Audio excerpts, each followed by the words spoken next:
Hello, it's Kinga here. I know that fetch courses in terms of registration might not be the most straightforward. Just to answer your question about how to amend the date or how to input your date of birth, what we need is your date of birth. So when you are on fetch, when you're in this part of registration, so you put in your email address or mobile number, and then basically the system brings you to your details, or main details, I suppose to say. One of the things is date of birth.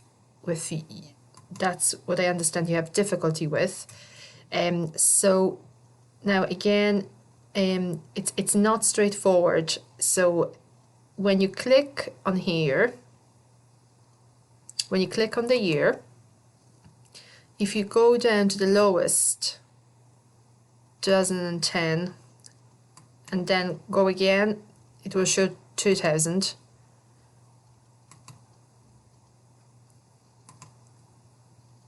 Sorry, I lost it there for a second.